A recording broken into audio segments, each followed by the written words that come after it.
backed by evidence, brings some of the latest findings regarding this subject, that refuses to be quiet. After all, it isn't what NASA originally said, and some people should get their money back. Andrew runs www.checktheevidence.com. Unfortunately, some of us are, thanks to the perseverance of truth seekers like Andrew. Please welcome Andrew Johnson.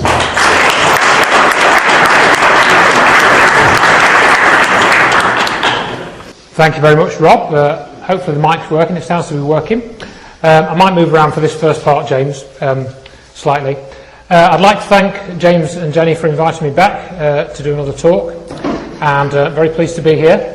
I'd like to thank everybody for coming, and particularly those that have come a long distance, so thank you very much.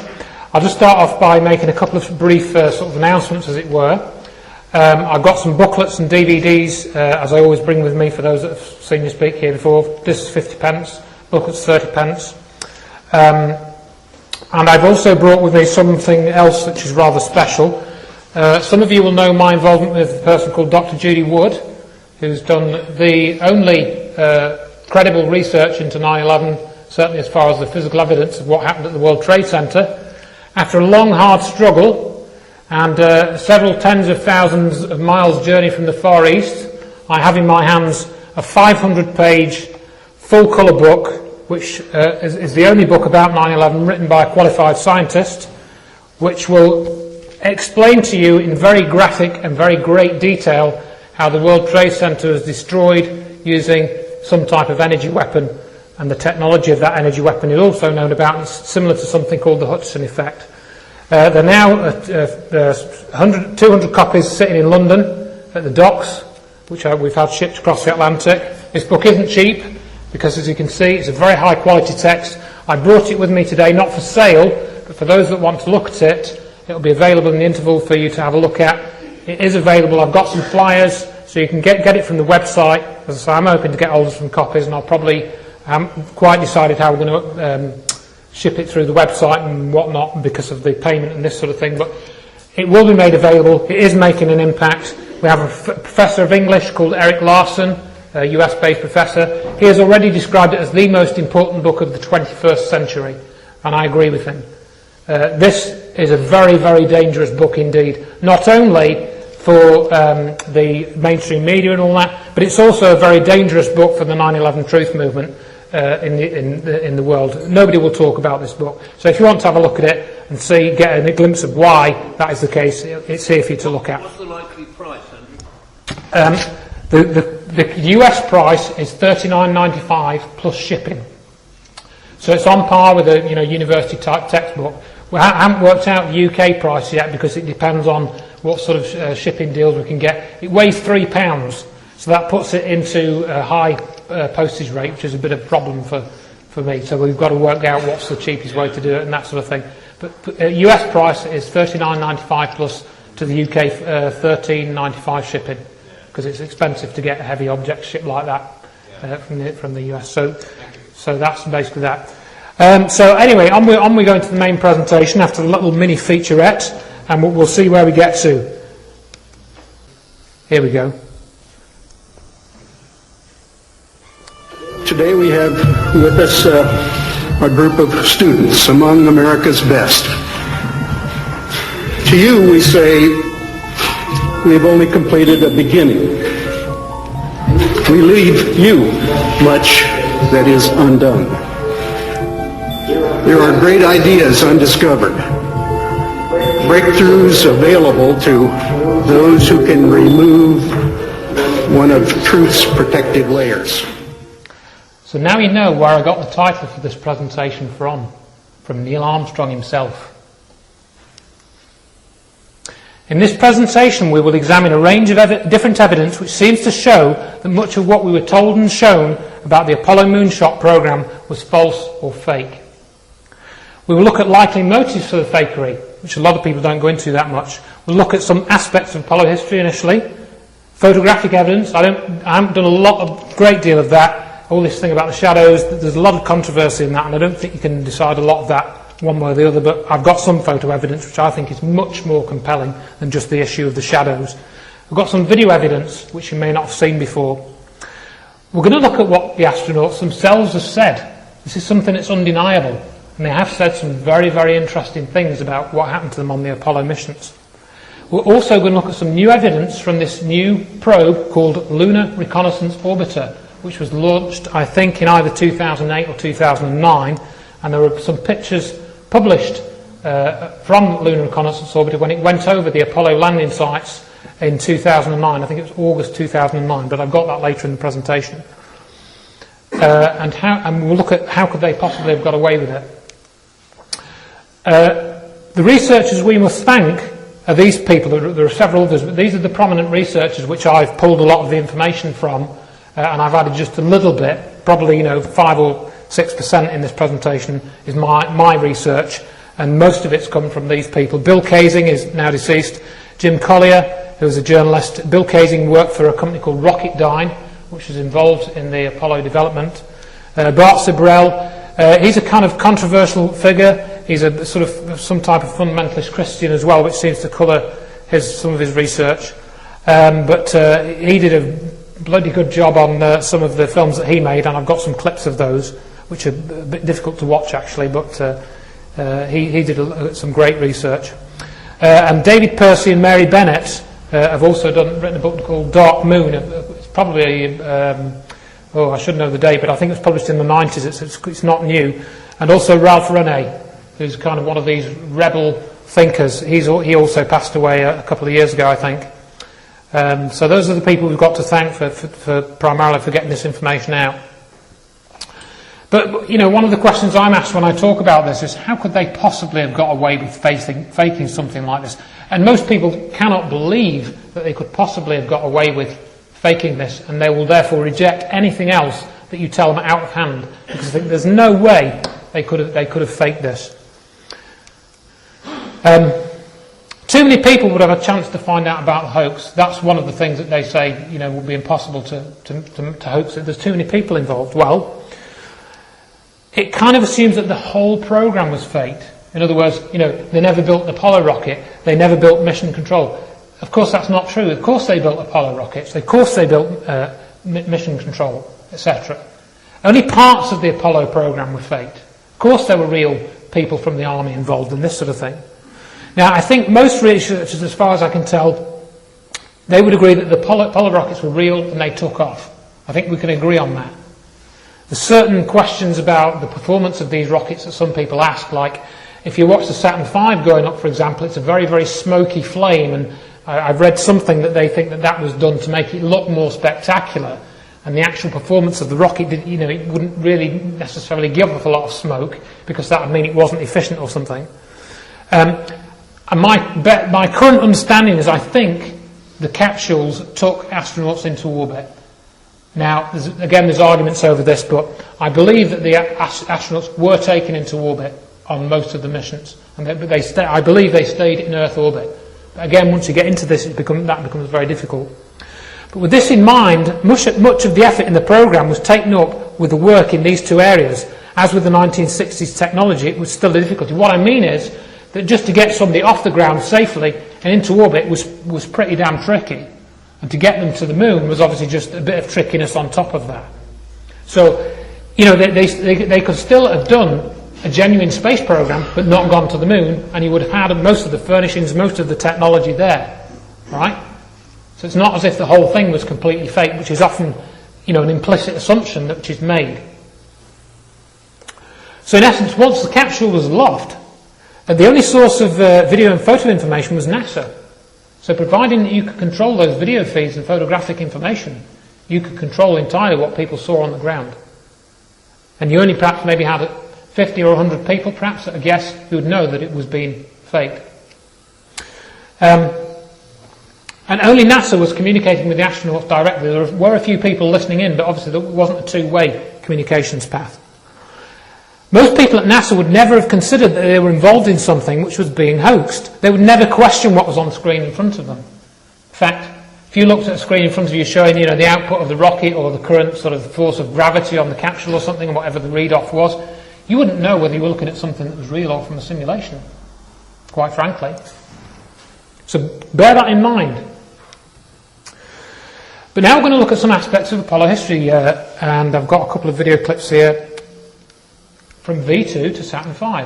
Remember, the V2 rockets was how this all started in the Second World War, and the Doodlebug and all that. Let's see, I've got some clips somewhere here. Right. But yes, we've all heard about the paperclip conspiracy. I watched a BBC Horizon programme, I think in about 1982, something like that. It was called the Paperclip Conspiracy, and it brought forward the information that most of the NASA rocket scientists were brought over from Germany, from Nazi Germany, from the V2 program. So if you're importing Nazi rocket scientists into the US American rocketry program, was this a healthy pedigree, do you think? Were these people trustworthy? Now, there's a very interesting clip here. Let's see, I think I might have this in the video, but let's see. Under Adolf Hitler's leadership, a Nazi war criminal named Werner von Braun built thousands of V2 rockets through slave labor that were launched against London. Once the rockets are up, who cares where they come down? That's not my department, says Werner von Braun. Some have harsh words for this man of renown, but some think our attitude should be one of gratitude. After the war, the Soviets and the Americans divided up the rocket technology. The Americans brought home over 100 top Nazi propulsion specialists, including their leading rocket scientist, von Braun. Say rather that he's apolitical. Since most people wanted to come live in America, the Soviet Union was given most of the hardware, which, to a large degree, contributed to their victory with Sputnik. By 1961, Nazi rocket scientists such as von Braun maintained a close relationship with President John F. Kennedy, as he moved to fulfill his promise to land Americans on the moon before the end of 1969.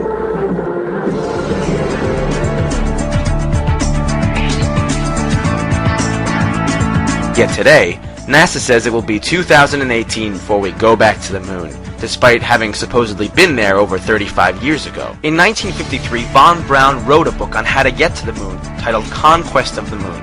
On page 14 of his book, he states, "It is commonly believed that man will fly directly from the Earth to the moon, but to do this, we would require a vehicle of such gigantic proportions that it would prove an economic impossibility. It would have to develop sufficient speed to penetrate the atmosphere and overcome the Earth's gravity, and, having traveled all the way to the moon, it must still have enough fuel to land safely and make the return trip to Earth. Furthermore, in order to give the expedition a margin of safety, we would not use one ship alone, but a minimum of 3. Calculations have been carefully worked out on the type of vehicle we would need for the non-stop flight from the Earth to the moon in return. The figures speak for themselves. Each rocket ship would be taller than New York's Empire State Building, 1,250 feet, and weigh about 10 times the tonnage of the Queen Mary, or some 800,000 tons. The Apollo program's 3-stage Saturn V was only 3,000 tons. The Saturn V was 266 times smaller than it had to be. So there you have one of the most well-known Nazi rocket scientists saying that they'd need a rocket as big as the Empire State Building to get to the moon. So how did they manage to do it with one that was, well, I can't remember the figure now, 20 times smaller? So already there are question marks from one of the main, I mean, if it was just some, journalist commentator, but this is von Braun, the rocket expert, who said this. So, anyway, we had the various Earth orbiting programs such as Gemini and Mercury, involving people like Gordon Cooper and Ed White and all these other people. But then they started the Apollo program, and it was actually this guy, who you may have heard the story of, Gus Grissom, who was meant to be the first man on the moon. And he was regarded as a loose cannon, and he had first-hand knowledge of the space program was in shambles. And there's no telling what he might say to the media. This is a quote from one of these web pages here. And if they were aware that putting a man on the moon by 1969 was impossible, he could expose the entire Apollo program as a sham, a PR stunt. And I've got some footage here from Apollo 0, which I'll play in a minute. Let's see. On January 22nd, 1967, Grissom made a brief stop at home before returning to the Cape. A citrus tree grew in their backyard with lemons on it as big as grapefruits. Gus yanked the largest lemon he could find off the tree. Betty, that's his wife, had no idea what he was up to and asked him what he planned to do with it. "I'm going to hang it on the spacecraft," Gus said, and grimly kissed her goodbye. Let's see, and I think I've got this clip now. Leading astronaut of the day, Gus Grissom, was slated to be the first man to walk on the moon. He was an outspoken man with the highest level of integrity. There was no way he would lie for anyone. He was also an outspoken critic of the dilapidated state of the moon program. Just before he died, he hung a lemon on the capsule and held a press conference in which he pointed out the sad state of the program. On the morning he died, upon having difficulty communicating from the capsule, he angrily asked, "Hey, how are we going to get to the moon? We can't talk between three buildings." In 1967, during a plugs-out test in which no engines were even ignited, they had him in a sealed capsule and pressurized it with 100% pure oxygen. A fire erupted, and all 3 astronauts perished. After this grisly incident, no other astronaut dared to criticize the program, and after all these years of lying and making their livings off the fame, none chooses to wreck this acclaimed success for the others by telling the truth. There is strong reason to doubt the fire was accidental. Page 81 of the Apollo 1 Accident Investigation Report, issued by the U.S. Congress, reveals that prior to the fire, NASA, by their own admission, were very well aware of the respective fires at the Johnsville Navy Air Station and Brooks Air Force Base. The fires in question, as pointed out by author Ralph Renee, were a result of sparks and even static electricity igniting the pure oxygen environments. In spite of these past fatalities, NASA used a 100% oxygen atmosphere in the Apollo 1 spacecraft, arguing that they had done it previously on the Gemini program. Of course they had. However, Gemini had a cabin pressure of only 3 pounds per square inch, the pure oxygen equivalent to the 14.7 pounds of nitrogen and oxygen at sea level. All previous aviation flash fires had been only slightly higher than Gemini's cabin pressure. Apollo 1's cabin pressure was more than 5 times higher. NASA was aware of the dangers, but they went ahead and sealed 3 of their astronauts inside a highly volatile capsule that had already been packed full of combustible and highly toxic materials, most of which were untested and had not been given their seal of approval before they were installed. The technicians on Pad 34 needed at least 5 minutes to open the command capsule's door. The astronauts had a mere 15 seconds before the fire consumed their cabin.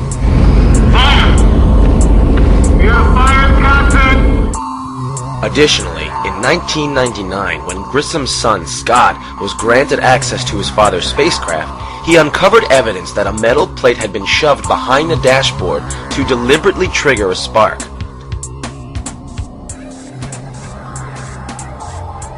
Keep in mind that many of these scientists were war criminals imported from Hitler's Germany. One should not be surprised that such horrors could occur when one considers that these Nazis helped perpetuate the cruelest, most brutal atrocity that has ever taken place in the history of mankind. Footage, the 2 clips I've used there are from a film called Apollo 0, which is available free online. So we've got a pretty sordid history already. People that criticise the program are basically killed. And they've got German rocket scientists behind it. So we're not in good shape. Okay, well, so supposedly they went aloft, they went to the moon, and what did they find there? As I mentioned in the introduction, a lot of people just talk about the shadows, and they'll sort of make various arguments about shadows on the Apollo, of the Apollo craft on the surface and this sort of thing. And some of those are not, in my experience, are not valid. You can't really argue them one way or the other because you don't know the precise conditions. But then there's more obvious ones like this. We're told that there's almost no water on the moon. They claim to have found some recently in the polar regions with these various probes that have gone there. But again, I've made this point about pictures from Mars.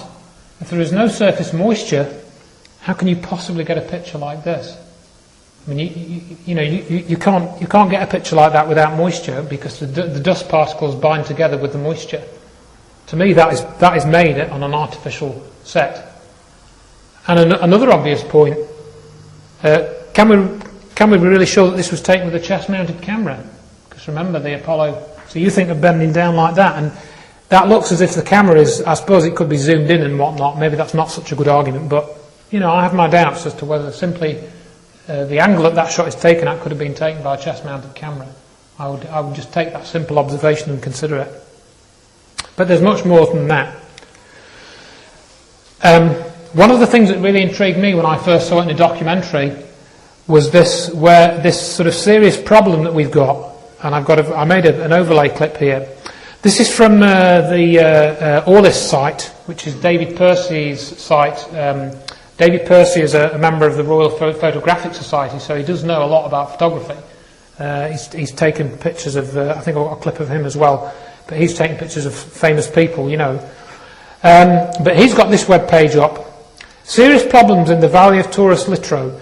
These two composite photos are from Apollo 17 mission. The Apollo 17 mission have been posted at Orlis.com. They compare two sets of two images. I won't read out the numbers, but those are the official numbers if you want to find the original images, and I checked them and they are there. He splits this image in half. He basically, this image is a composite of two images, and this one is a composite of two images, right? So we've got four in total. Now, and then he made this one here. So what I did was I split these two from his site, and then I made an overlay with these two images so you can see this. And I rotated this by 1 degree to get this so you can see this, and you'll see. Now you can see the similar or same shadow angles of the astronaut and the LEM seem to rule out it's taken at two different locations. So we've got the astronaut shadow there and the LEM shadow there. You watch this. Let's see if this clip will play.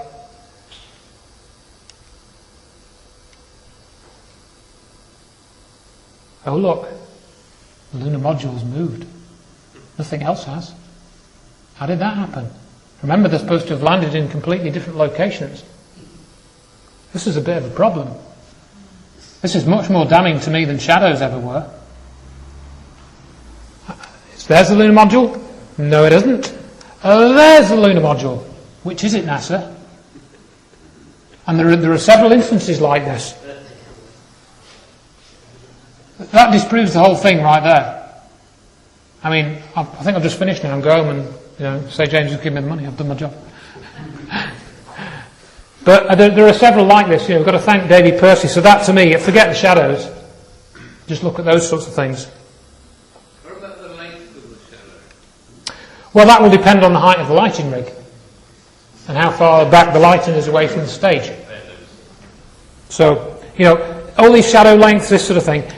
I mean, look at it. All I did was rotate this picture by 1 degree and overlaid them. There is no difference in the background.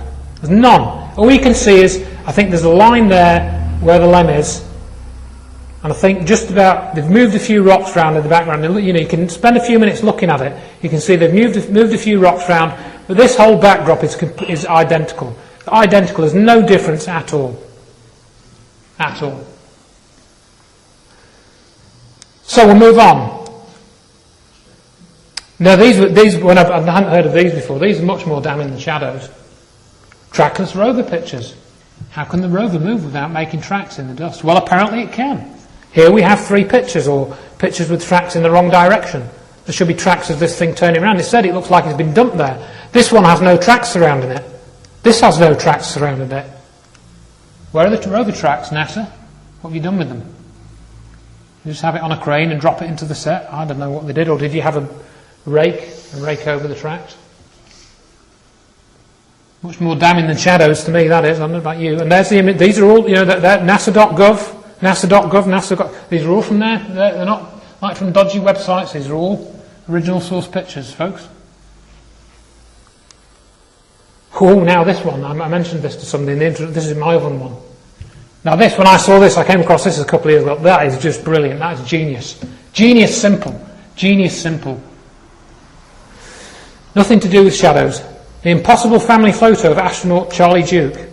Nice little, American apple pie family. I mean, With an average surface temperature of over 100 degrees centigrade on the moon's surface in daylight, the photo would curl up almost immediately. I thought I'd test this. So here we have a family photograph, and over here we have an oven, and this oven is set to 100 degrees centigrade, and I'm now going to put this photograph in the oven. She's cooking some of my dinner, and then I'm going to watch it through the glass.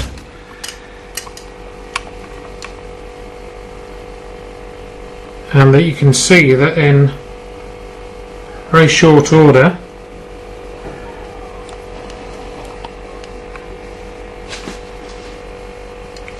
trying to get a better light, but you'll see it when I open it.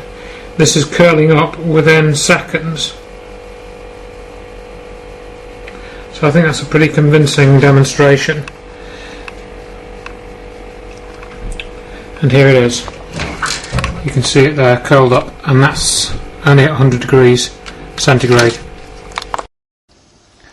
So that right there disproves that that was on a real lunar surface, because if it was, it would have wrinkled up. Simple. Notice how I was being energy efficient there, because I was actually cooking my dinner at the same time. Didn't want to waste electricity on this, I want to waste electricity on NASA, So I did mention, would like to mention the shadow analysis, because this is where you get into these dodgy areas. To me, you cannot dispute that. That previous one is indisputable. You cannot argue with it. With this, I think you can, to at least to some extent. Much has been made of it, and this is this whole thing. We get into this disinformation. You get all these conspiracy theorists, piling on, saying, but the actual evidence is not that good. It's okay, but often it's not incontrovertible. It is controvertible, and this is one of those examples. The argument is that with this photograph, that Aldrin is well illuminated, even though he is completely in the shadow of the lens. So if you look at the angle of the shadow, the sun is over on the right-hand side of where we're looking from it. And you shouldn't be able to see him. He should be completely in shadow. It's therefore argued by some that another light source or reflector must have been used. In other words, you've seen maybe when they're filming some of these shots, they have a big white board and they reflect the sunlight onto somebody so that they're not, you can't see it, because normally other than that you wouldn't be able to see their face.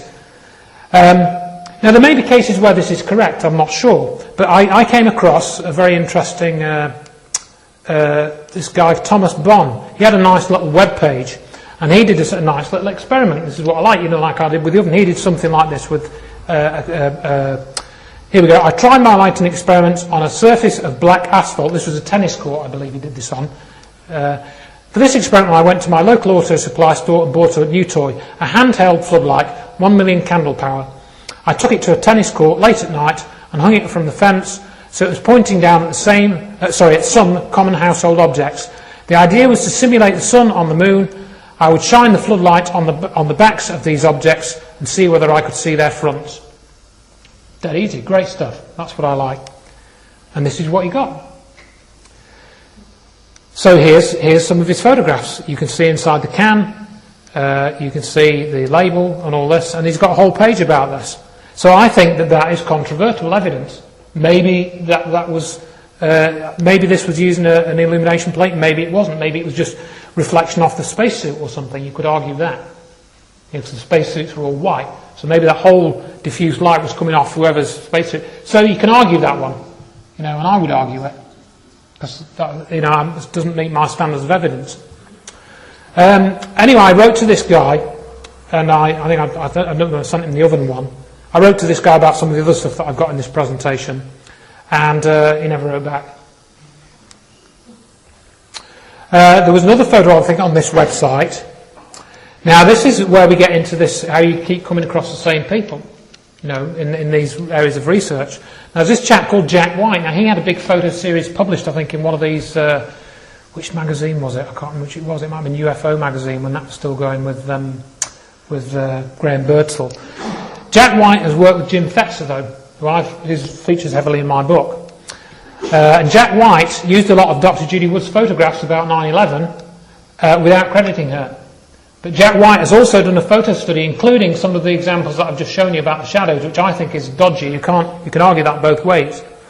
But the thing that I found on his website was this picture, and there was a reference for it, but I couldn't find this picture in any of the NASA archives for some reason. I'm not sure why. When I looked for this picture, which is a trackless rover picture again, which is valid, but this particular one that he used, I couldn't find a reference for it, which is a bit odd. So that's just a sort of footnote to this. So this Jack White, I think he's basically a disinfo guy.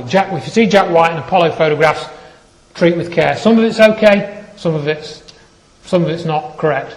And the skeptics will pick on the stuff that's not correct and use it to discredit the genuine research. That's the way it works. That's why I highlight that. So Jack White, if you come across that, dodgy stuff. Let's see. Right then.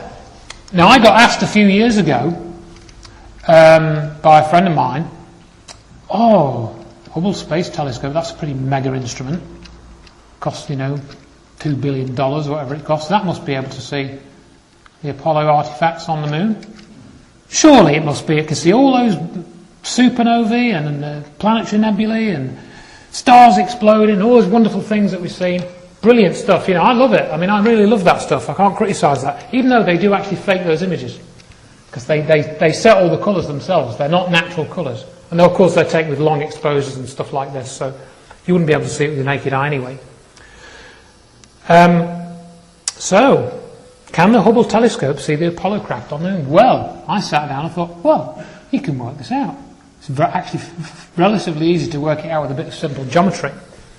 This really impresses people, but this is just GCSE stuff. This is GCSE maths, folks. It's not that impressive. You've just got to plug the right numbers in. Right, so here we've got the Hubble Space Telescope. There we've got the moon. We've got the Apollo lunar module, lunar excursion module, LEM.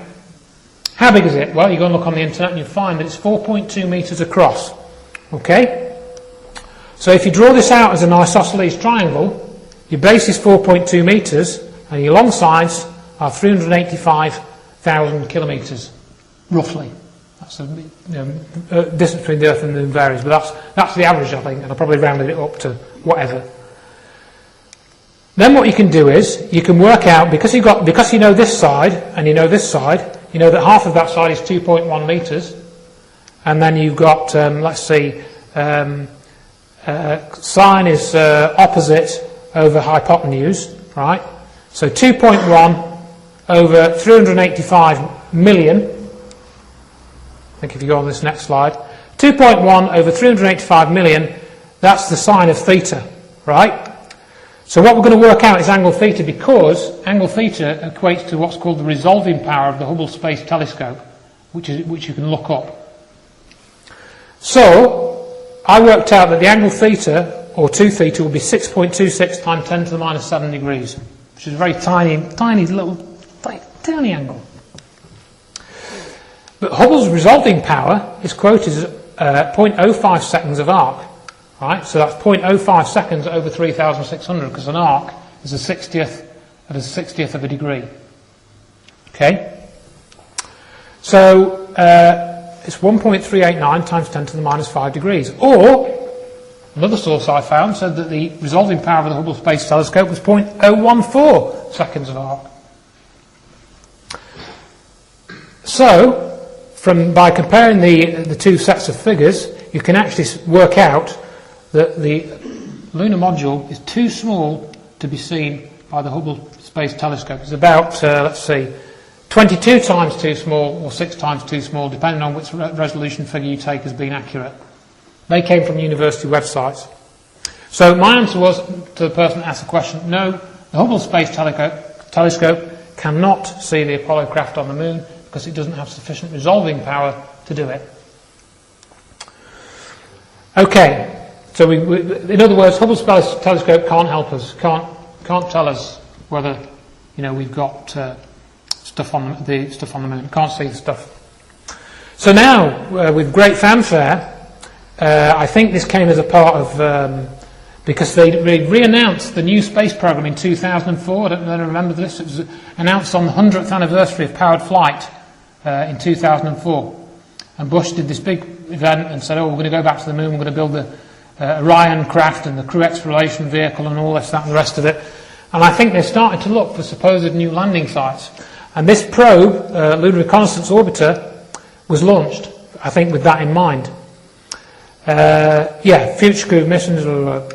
Launched 18th of June, I was right, 2009, I couldn't remember the name. Cape Canaveral. Now then, we will try to establish if the LEM can clearly be seen on the Moon by Lunar Reconnaissance Orbiter. This is a picture of the spacecraft, various things. It's meant to have a pretty good camera on it, high resolution camera.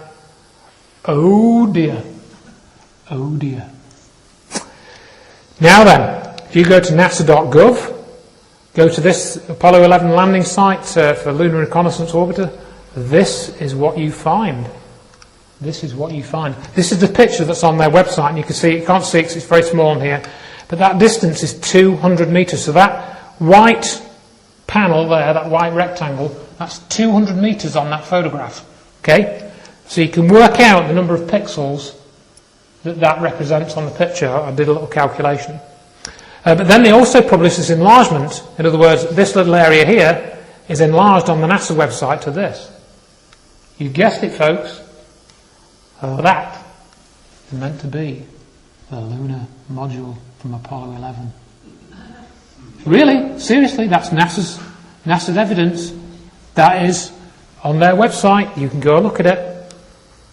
Now then, let's do some calculations again. I can do maths. I can do basic maths. I have to do it for part of my degree. From 1 foot to the other, it's 31 feet. This is one of the old Apollo spec documents, I believe. 9.5 metres. Prior calculation for the Hubble Space Telescope used the body only, so the body only calculation was this bit. But it's still only about twice the distance, so it doesn't affect the Hubble calculation that I did. Right, so what we've got is for 200 metres for 145 pixels. In other words, let me go back. So I measured from the NASA image, that length was 145 pixels. You know, the little dots that make up a computer image, they're called pixels, picture elements. So 145 of those dots equals 200 metres on that picture, right? So this would reduce the LEM to 7 by 7 pixels, right? So in other words, that thing there should be 7 by 7 pixels, basically. That black area should be 7 by 7 pixels on that original NASA image, right? That's what I'm on about. So you can calculate these things. Now, I zoomed into this on that NASA image, and that area there, this is a little paint program you can see here, I've got images 28 by 22 pixels. So that's 25 by 25 pixels, roughly, with the margin of error. I calculated it should be 7 by 7. So this image is about 3 times too big. So the Lunar Reconnaissance Orbiter image, according to the figures that NASA give, is 3 times too big, according to my calculations, on that picture.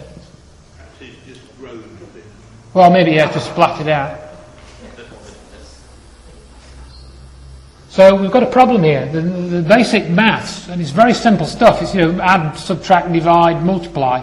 It's not like logarithms or super long calculations. This is basic stuff, GCSE level stuff. Now what I did was I tried again to sort of explore this comparison a bit, and I found this quite interesting picture, which is quite a nice picture, showing the lunar module, lunar recursion module. It's tested in orbit. I think this is the Apollo 8 mission, I can't remember. But there again, it's a NASA image, you know, I've put all the links in. And what I did was, I reduced this image, because that's, you know, it's obviously not a top view, it's not quite a top view, but you can see it's fairly close to a top view. I haven't got quite a plan view, but it's fairly close. So I reduced this down to a 25 by 25 image like that, and then I re-enlarged it just so you can see what it looks like in a pixelated form. So there's actually only 25 by 25 pixels.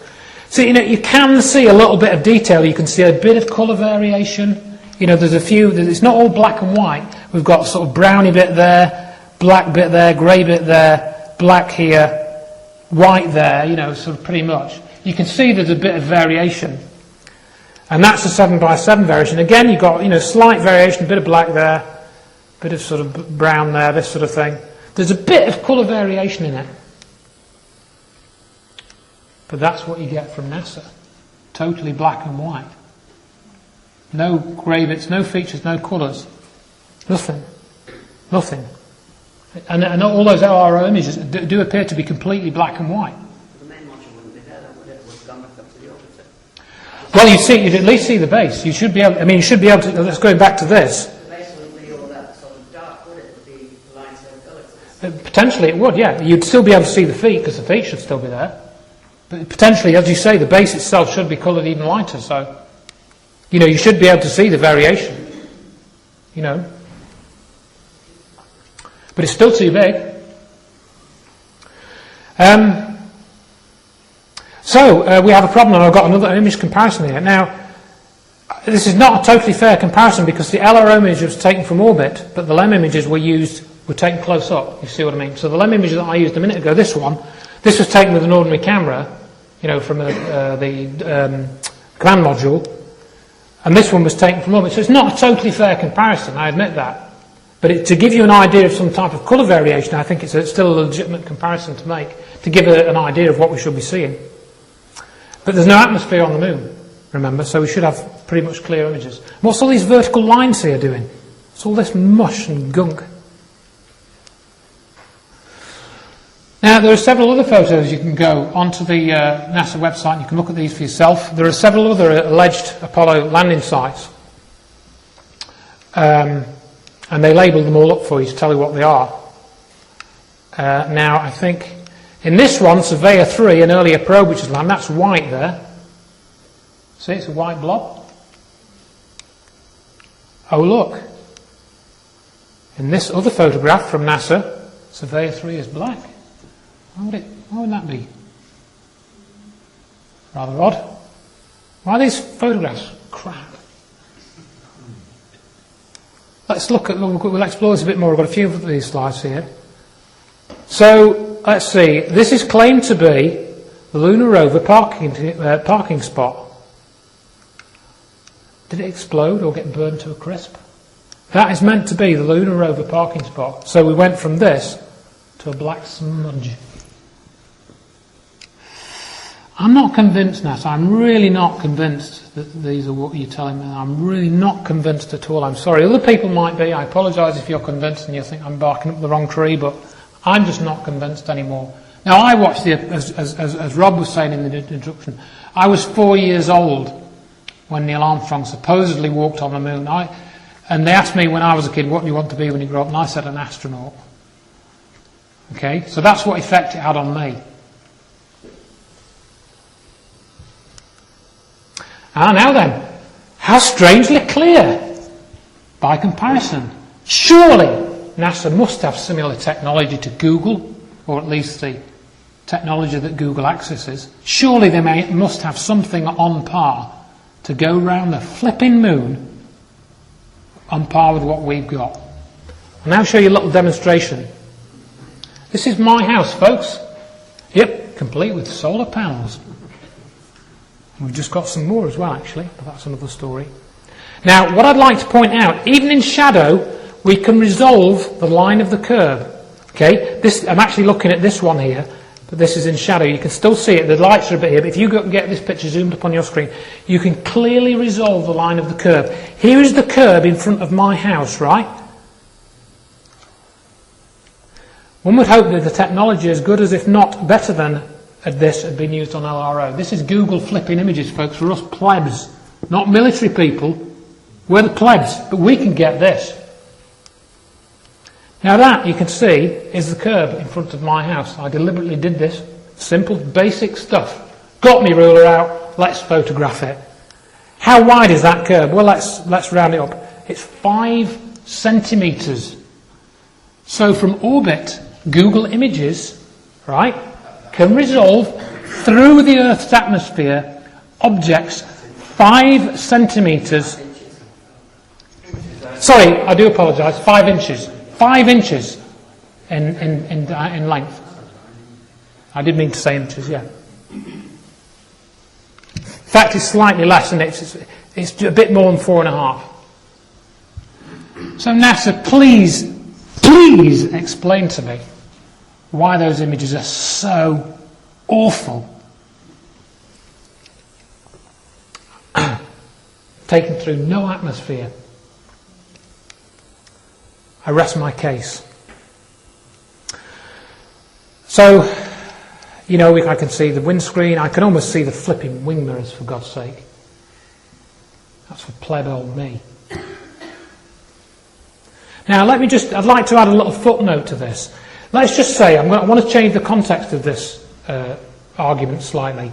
Let's just say I was flying in a plane or in a helicopter or something over a landscape on the Earth, and I said, do you know what? I saw a flying saucer on the ground. I did, when I was on that helicopter trip, and I got my camera out and I photographed the bugger. And this is what I photographed.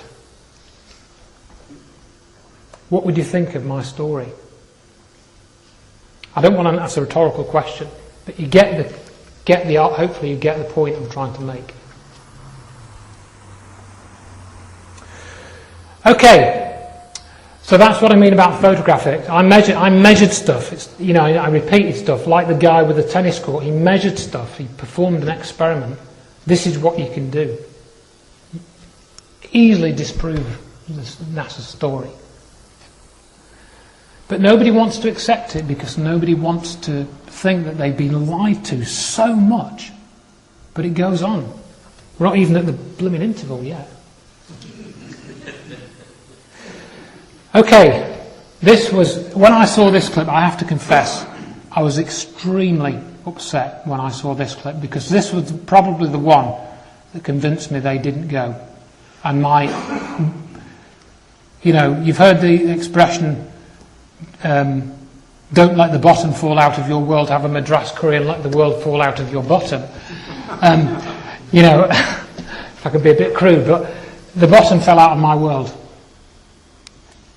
Of all the footage of Apollo 11 requested from NASA over a 5-year period, one gem was discovered just before the completion of this documentary. An old reel received by mistake. It contains the raw or unedited footage of the crew of Apollo 11, Michael Collins, Edwin Aldrin Jr. and Neil Armstrong, staging part of their mission for nearly an hour in living color, with exceptionally clear behind-the-scenes audio of conversations discussing the techniques used to achieve a disingenuous picture depicting the Earth at a distance in order to falsely demonstrate their far journey from it and their ability to survive passing through the Van Allen radiation belts. It cannot be misconstrued that this staging was done for some other reason prior to the mission, for the reel itself is slated and dated July 18th, 19th and 20th, 1969, the very days of the mission when they were said to be approaching and achieving lunar orbit. Furthermore, it is apparent they are in genuine zero gravity aboard the actual spacecraft, necessary to convince the mass media of their authenticity, just not any further than Earth orbit, as you will see. In this never-before-seen or heard footage, not only is the radio conversation between the astronauts and Houston Control audible, there is a secondary, private conversation taking place between the crew and a third confidential party, prompting the astronauts with what to say, when to speak, and how to effectively manipulate the camera to achieve the desired misleading effect. NASA claims that the Houston transmissions were the only ones taking place with the astronauts. Listen now as Houston Control initiates a conversation with the crew, only to find them too preoccupied with the behind-the-scenes trickery to respond. Moments pass and the oversight is picked up on by the clandestine third party, who quickly prompts them with talk. Immediately, Neil Armstrong speaks. Hello, Apollo 11. Houston, Goldstone says that the TV looks great. Over.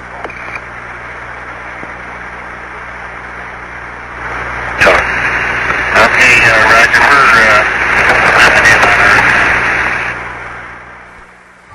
Again, the illusion they are attempting to create is the Earth at a distance to demonstrate their far journey from it and their ability to survive passing through the Van Allen radiation belts.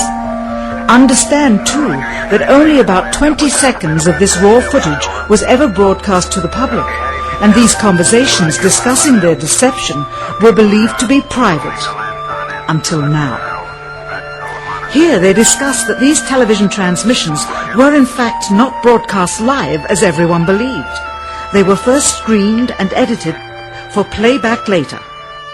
Roger, dear. We just wanted a narrative such that we can, when we get the playback, we can sort of correlate what we're seeing. Thank you very much.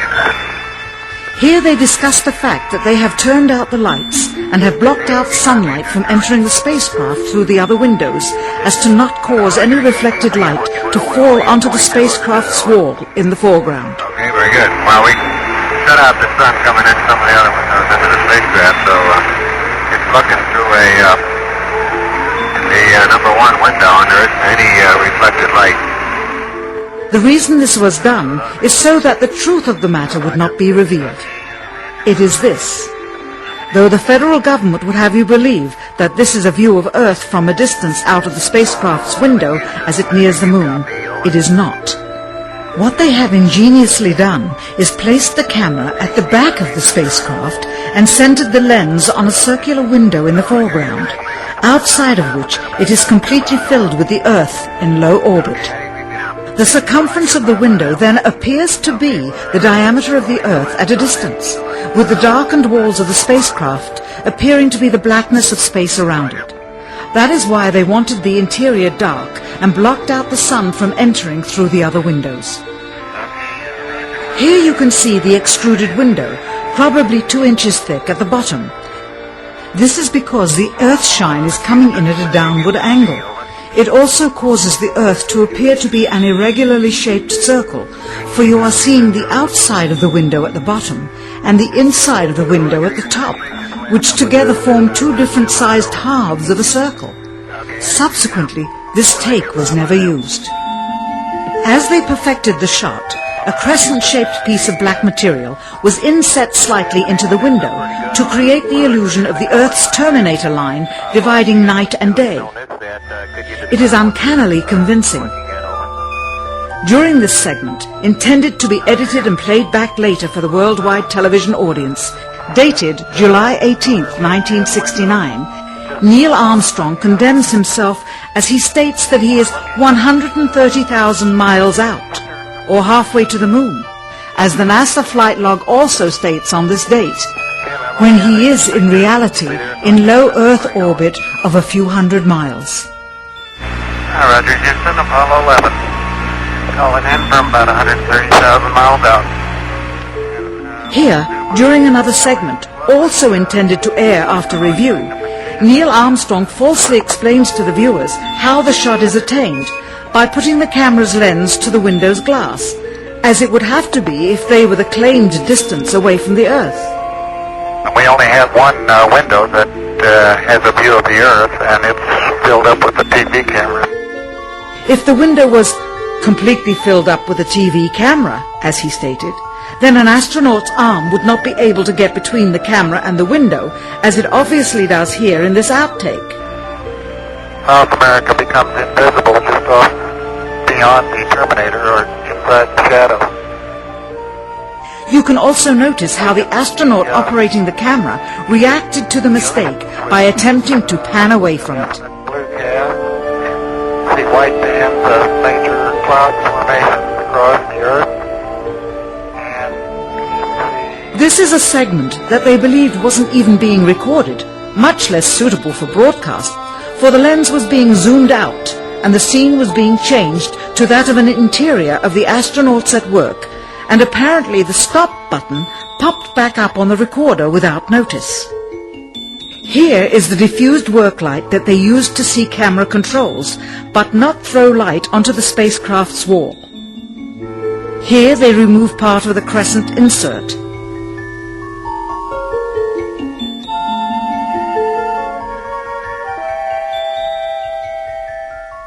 Finally, the iris is opened up and you can see the real location of the camera and the very bright and near Earth out the window.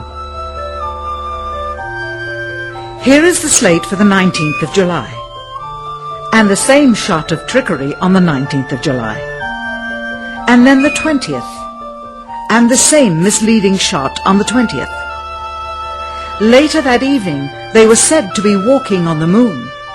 How can this be when they were in Earth orbit only 9 hours earlier, and the moon is some 3 days' journey away? All 3 Apollo 11 astronauts also resigned shortly after their return.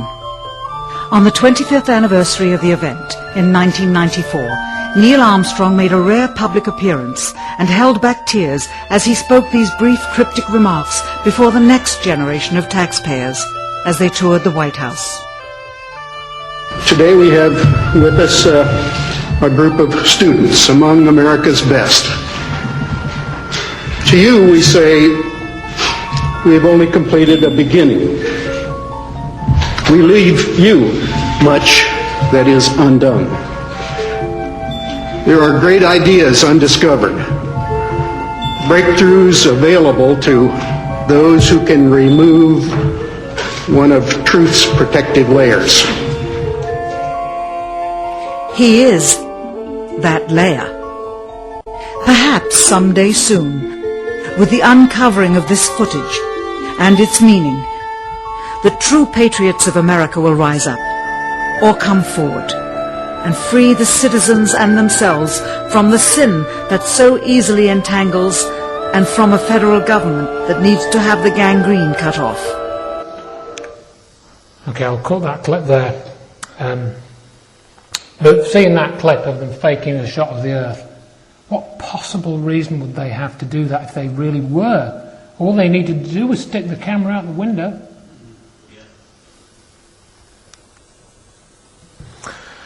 Okay, there's a lot more video. I've got a couple of DVDs here where I can, we'll do that. I'll just do this slide. I've got a couple of DVDs here with that full documentary that's from. It's called A Funny Thing Happened on the Way to the Moon. Some of it's a bit overbearing, but that is the key segment, which is the sort of main bit of the film. There's also Jim Collier's Was It Only a Paper Moon? We've got The Astronauts Gone Wild as well. That's got some other bits and pieces in. But I think we're going to have a break there because it's 9:05 now, and then we're going to look at some of the physical hardware problems with the Apollo craft. Thank you.